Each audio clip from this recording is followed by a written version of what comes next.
உசிலம்பட்டை அருகே தனியார் பள்ளிக்குள் திரும்ப முயன்ற பள்ளி வேன் மீது அரசு பேருந்து மோதியது. இரு வாகனங்களுக்கும் இடையே சிக்கிக் கொண்ட பள்ளி காவலர் வெங்கடராமன் சம்பவ இடத்திலேயே உடல் நசுங்கி உயிரிழந்தார்.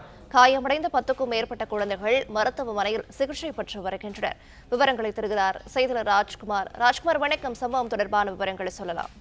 மதுரை மாவட்டம் உசிலம்பட்டி அருகே தனியார் பள்ளி முன்பு பள்ளி வாகனம் மீது அரசு பேருந்து மோதி விபத்து ஏற்பட்டது. இதுல இரு வாகனங்களுக்கிடையே சிக்கி அந்த பள்ளியினுடைய செக்யூரிட்டி பலியானார். 10க்கும் மேற்பட்ட பள்ளி மாணவ மாணவிகளும் காயமடைந்தனர். அவர்கள் மீட்டு உடனடியாக அங்குள்ள மருத்துவமனையில் சிகிச்சை பெற்று வருகிறார்கள். இந்த விபத்து தொடர்பாக உசிலம்பட்டி போலீசாரும் விசாரணை நடத்தி வருகிறார்கள்.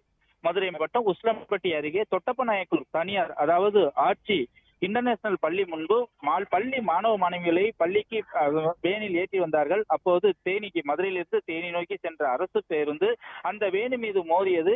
இதில் இரு வாகனங்களுக்கு இடையே அந்த பள்ளியினுடைய செக்யூரிட்டி சிக்கி வெங்கட்ராமன் என்பவர் சம்பவ இடத்திலேயே உயிரிழந்தார். மேலும் பள்ளி வாகனத்தில் வந்த உதவியாளர் முத்துலட்சுமி மற்றும் பள்ளி மாணவ மாணவிகள் உட்பட 10க்கும் மேற்பட்டோர் காயமடைந்தனர். அவர்களை உடனடியாக மீட்டு உசிலம்பட்டி அரசு மருத்துவமனையில் சிகிச்சைக்காக அனுப்பி வைத்து தற்போது சிகிச்சையும் பெற்று வருகிறார்கள்.